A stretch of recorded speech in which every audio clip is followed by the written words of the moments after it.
go first because this was pretty easy for me, and I know Rick, I want to hear what you say here. The best arm in this class, I went with Anthony Richardson, just because I was struck by the young man's size, the way he just approaches. 18. Go ahead.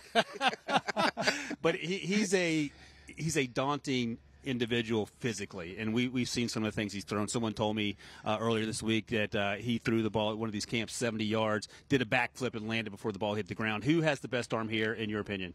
My opinion, it's Will Levis, and I saw him, especially on a 21 tape. He made every throw, but when you see a quarterback that can make a 15-yard out route from the opposite hash, and you look at the college quarterbacks, okay, those hashes are a little bit wider, so when they're thrown from the opposite hash and they can put it on a thread, and I thought Will Levis did that in a lot of the tape I saw. Well, wait till you hear this.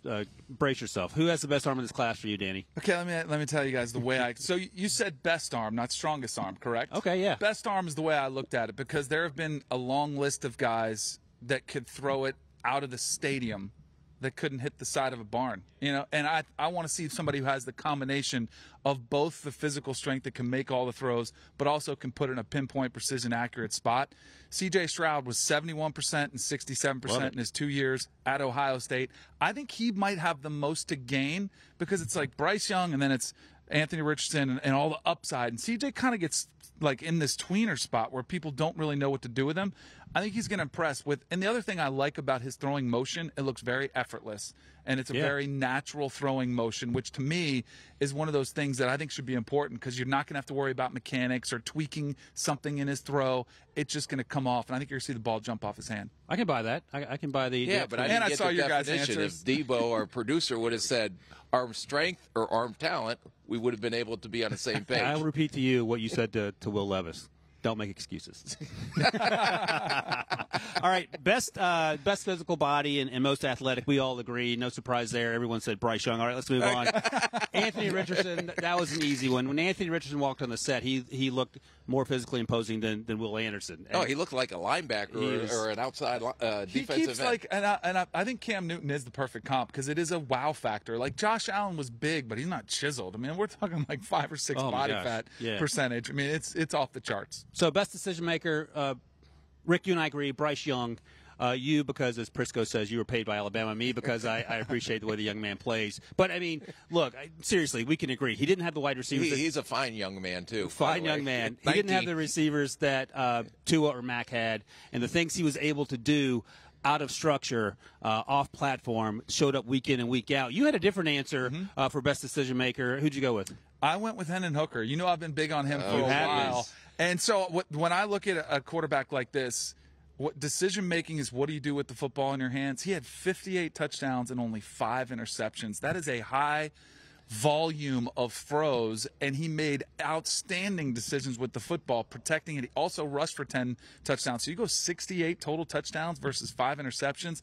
That, to me, is the definition of a great decision maker. Can he do the same thing in an NFL offense besides the gimmick offense that Tennessee kind of runs? So, but I mean, it's the same thing of you guys saying, well, Bryce Young doesn't have the receivers. I mean, Tennessee, he clearly still threw the heck out of the ball. Yeah, he did, but also like Hendon Hooker, he lost Cedric Tillman this year. Jalen Hyatt already steps up, and I get the criticisms of the system, but I think still when that football's in your hand, Josh Heupel, his coach, is asking him to make good decisions, and they don't excel, and he doesn't have that type of year if he doesn't make those decisions in that system. So it'll be interesting to see if he can make that jump. I think he can. Yeah, just watching the tape, if anyone can figure out how to cover the scissor route, because all they did was cross and run deep. Right. And then throw the ball up there and hit one of those guys open, because there were a lot of guys open down the field. Well, Rick, let me ask you and Danny both, because Hendon Hooker, you asked him that question, and his response, he went through all the pre-snap things he has to do. He talked about changing the call of the line of scrimmage, which he was asked to do, calling the protections. Did that change your opinion at all? No, that's called combine prep. Because he would, and I give him credit because he came in here and was prepared for that. Okay, I'll say this: did anybody complain about those 2 touchdowns that Patrick Mahomes threw in the Super Bowl that were wide open that he probably could have thrown left-handed? That's a great point, Danny. Sometimes guys are schemed open. That's a credit to Heupel too.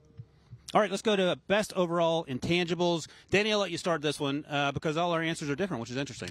Who did I have over You had there? Bryce Young. Yeah, I mean, for me, and this, now we gave you a hard time today with the Charlie Ward comment. Now, this is actually my comp for Bryce Young I and just had the Charlie wrong Ward. quarterback. Yeah, exactly. You had the wrong We guy. can't go. 100%. Charlie Ward is one of the most underrated passers, but intangibles, when you sit down, he's instantly likable. He's humble. I think his players gravitate toward him. And we were talking earlier about the moments that he had. There is never a single moment where it was too big for him. Right. He was on the road at Iron. Their biggest, I mean, if you guys, college football, that rivalry is the most intense rivalry. You're about to lose to Auburn, and you're backed up. You got to go 90 yards to send it to overtime. And he marches them down the field, converts multiple fourth downs, and it's like no big deal. And his pulse doesn't look like it's over 85. Right. Like he just looks so calm, poised. I think he's got the total package when you think about intangibles.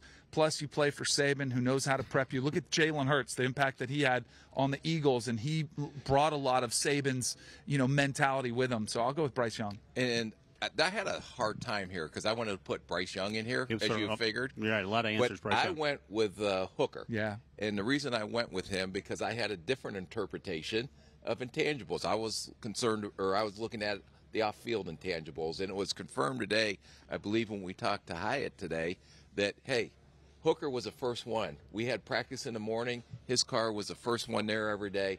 Everybody raves about his leadership skills, his maturity. He was very impressive when we sat here and talked with him today, so I went with Hooker. And I went with C.J. Stroud for overall intangibles because for many of the reasons that Danny talked about in terms of the way he plays, but also we've talked to him twice now, once at the Super Bowl, once here this morning, and he has a presence about him.